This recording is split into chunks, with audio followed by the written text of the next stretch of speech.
It's Afternoons with Tom and Di. And Lauren Parsons joins us again from Lauren Parsons Wellbeing and the author, of course, of Thriving Leaders, Thriving Teams. Welcome to the show. Kia ora.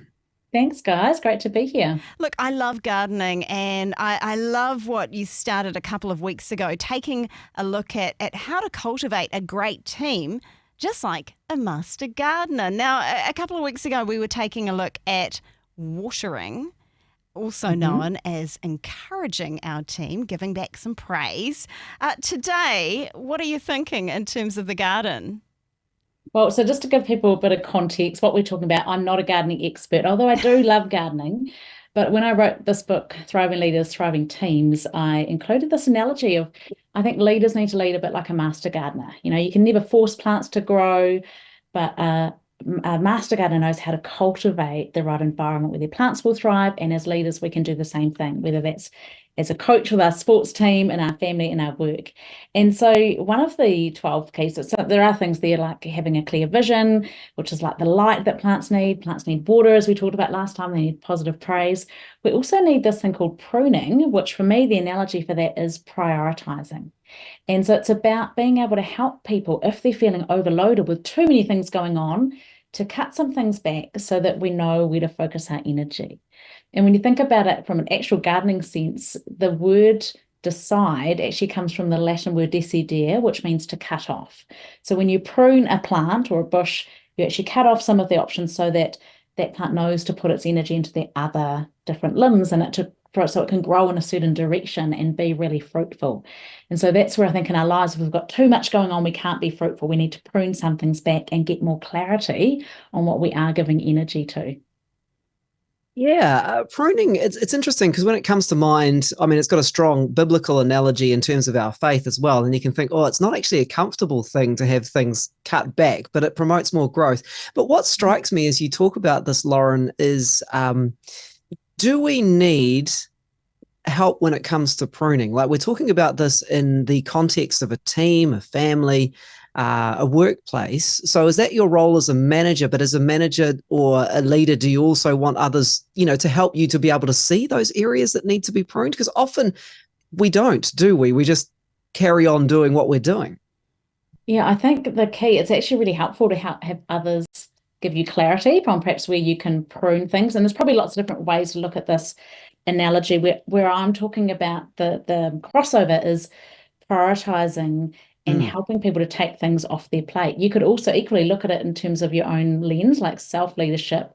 Yeah, what am I putting my time and energy into? What are some of the even good things in my life that I could be doing or am doing that perhaps they're actually limiting me from having the impact that I really want to have in life, and so often our plates just get filled because it's easy to say yes to all of the things, right? And it's a human, it's part of our human condition. We want to say yes, we want to be loved and accepted, but sometimes it is really powerful to say no to certain things so that then you can actually show up as your best self as a parent, as a partner, as a boss, as a team member.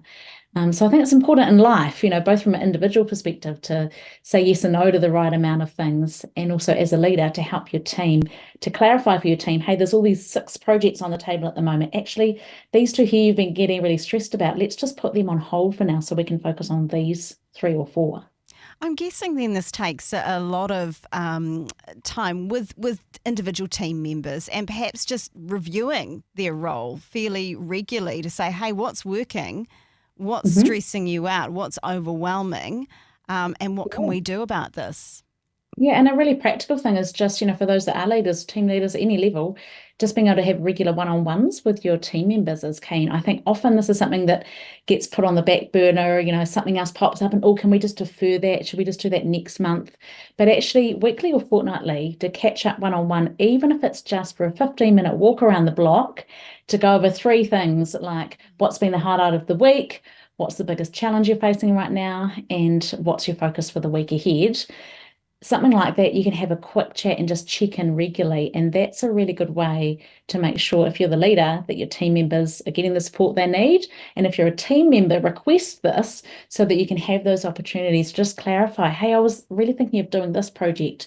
And maybe your boss will say, actually, no, that can defer. This is more important. Let's do this now. Because we can only do what we can do in 24 hours. I talk a lot about this in terms of my time management programs. The key thing is just to be working on the most important thing right now. And so that's where that prioritizing comes in. It's interesting how the more we have on our plate, at times it seems the less we get done. Yes. Doesn't it? I mean, that's just kind of seems to resonate with me a little bit, but you use the word focus, and I think there's a strong link there in terms of prioritizing as well. So just as we come to a close, is there a good place to start where it comes to this, like taking a step towards being able to prioritize effectively to be able to get the most out of what you're doing? Yeah, two things I'll say quickly. One is each week, think about what are your top 3 goals for the week. And rather than just have them on a list somewhere, schedule them into your week. Think, oh, that'll take about 2 hours. When am I going to do that? Right, Wednesday, 10 till 12, I'm going to get that job done. If it's scheduled, it gets done.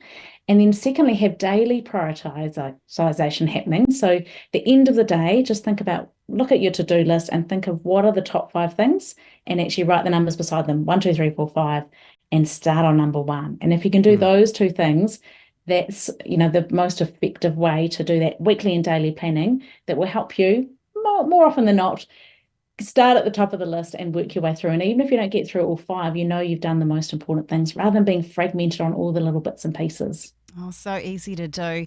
Lauren, thank you so much for being a part of today's show. It's always an absolute joy to talk with you on such important stuff. We want to be part of teams that are cohesive, and we want to be in a workplace that is enjoyable. So we really appreciate your input. Thank you so much. Thanks for joining us on Rhema. Now, if you found value in today's content, hit that like button. And if you haven't already, consider subscribing to our channel with the subscribe button. This really helps us to continue to produce more quality content for you. And hey, if you'd like to stay updated and never miss any of our future videos, ring that notification bell as well. Don't forget to follow us on our other socials, which are in the description below. And until then, stay tuned.